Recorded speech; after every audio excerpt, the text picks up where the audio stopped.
Olá, tudo bem? No último vídeo nós falamos da fragmentação do processo da cadeia produtiva e a consequência que essa fragmentação teve na movimentação desse elo indústria em busca de mão de obra mais barata, né? O elo indústria indo de encontro a regiões ou países que se mostravam, que se ofertavam com mão de obra mais barata. E nesse vídeo nós vamos falar da consequência que isso também teve na automação da indústria e no mix de produção da indústria. No setor de automação, ela praticamente em 1990, entre 80 e 90 se para os processos de pesquisa em automação na indústria de confecção por um motivo econômico, lógico. Se eu vou em busca de uma mão de obra mais barata, a dificuldade que eu tenho econômica de viabilizar um processo de automação, que é um processo caro, ela se torna inócua, isso é, ela se torna inviável. Porque uma máquina não se paga. Eu compro uma máquina e vou demorar 10, 15 anos para pagar ela com a economia da mão de obra que eu vou ter.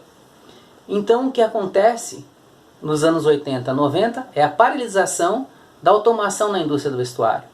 Então toda a automação que você vê atualmente, máquina de corte, máquina de bordado, máquina de vivo automático, máquina de bolso, de pregar bolso chapado, máquina de filigrana, são tecnologias já desenvolvidas na década de 80 e 90. De lá para cá, simplesmente elas foram aperfeiçoadas, mas não se trouxe novas tecnologias de automação. Por um motivo econômico que nós falamos. Essa automação ela ficou simplesmente ao longo dos últimos 30 anos sendo melhorada. E também o que avançou, e o motivo também é econômico, é a melhora de condição de produtividade da costureira. Isso é, já que a automação é uma tecnologia cara, portanto inviável mediante uma mão de obra barata, o que eu posso fazer é melhorar a produtividade dessa mão de obra para que fique mais barata, né? Então, avanços tecnológicos que tiveram em velocidade de máquina, em cortadores de fio automático, de blocos numéricos em máquina, sistemas hidráulicos, pneumáticos, que fizessem a máquina ficar mais leve, render mais, melhoria nas condições de regulagem, de transporte do tecido. Então foram tecnologias que foram melhorando com o objetivo de aumentar a produtividade da costureira, porque a costureira não seria eliminada com a automação, e sim melhorada a sua produtividade através dessas melhorias tecnológicas nos postos de trabalho. Então, investimentos em aparelhos, em engrenagens, em dispositivos que facilitassem a vida da costureira, melhorassem a produtividade da costureira, inserções automáticas de etiqueta, inserções automáticas de fitas de fecho de contato. Então, essas coisas evoluíram sim nos últimos 30 anos. Mas a automação, que é a independência da habilidade humana na execução da costura, essa foi paralisada nos últimos 30 anos. E por esse motivo econômico, onde a indústria, sendo nômade, ela foi buscar mão de obra mais barata. E numa mão de obra mais barata, se dificulta muito a viabilidade econômica de uma automação, né? Se facilita muito a viabilidade econômica das melhorias tecnológicas, dos facilitadores, né, do posto de trabalho da costureira. Então essa foi a outra mudança que nós tivemos com essa indústria nômade, né? A outra mudança que nós tivemos foi no mix de produção.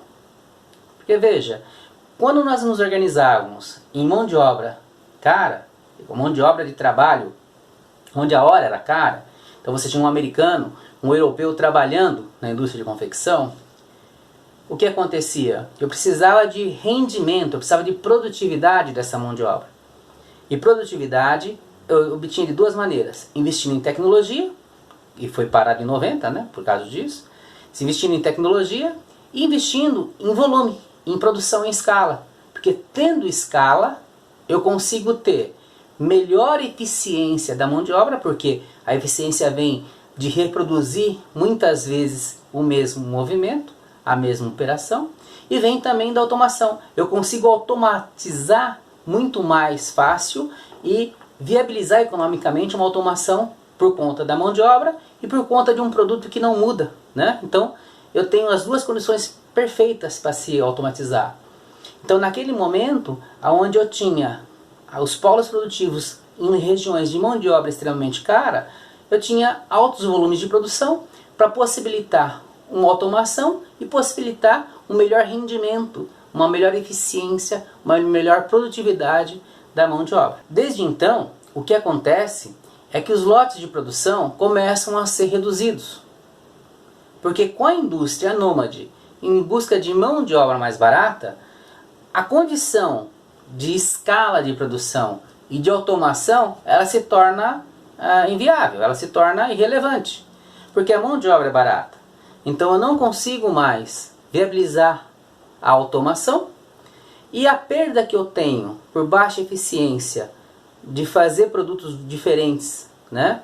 De fazer poucas unidades de cada modelo, a perda de eficiência, a produtividade que eu tenho baixa em função desse pequeno volume de produção, eu amortizo com baixo valor da mão de obra e gero valor no produto lá do elo criação e inteligência do produto. Aonde eu falo para o meu consumidor, você não vai entrar na minha loja 2 vezes e encontrar o mesmo produto, porque eu vou fazer menos de cada um, né? Então eu vou fazer uma rotação desses modelos de maneira que eu não precise de escala maior, porque a minha mão de obra é remunerada com um valor que economicamente é viável, né, com essa baixa produtividade, e eu gero um valor na ponta de venda quando sempre tendo uma novidade para oferecer para o meu consumidor. Então veja, isso resulta na indústria que nós temos, né? Aonde, principalmente no mercado nacional, mercado brasileiro, aonde você não encontra mais grandes lotes de produção. Lote de 1000 peças é um grande lote hoje, né? Quando antigamente, na década de 80 e 90, era 100 mil peças, 80 mil peças de um mesmo modelo, né? Quem trabalhava com calças jeans, com calças 5 pockets, só existia calça 5 pockets, só existia stonewashed, né? Não existia outra coisa. Então você tinha volumes grandes, 80, 100 mil peças. Hoje nós temos volumes de 1000 peças, né? 1.500 peças. Quando tem lote de 600 peças, o fabricante fala, nossa, que bom, lote bom, né? Então por isso, né? Porque houve essa fragmentação da cadeia produtiva, a busca pela mão de obra mais barata dentro do elo de produção. Esse elo de produção foi ficando cada vez mais menos automatizado, isso é, estagnado em termos de tecnologia de automação, e a mão de obra foi sendo cada vez mais buscada num valor cada vez mais baixo, porque essa foi a estratégia que nós vimos nos últimos 30 anos. Quando a indústria se desloca para a China, logicamente que há uma concentração, né, de volumes mundiais na China, em onde você não vai observar esse pequeno lote de produção que nós estamos falando aqui no Brasil. Mas se você for olhar para a China, há grandes lotes de produção, mas eles são pulverizados no mundo que no ponto de venda eles chegam pequenos, né?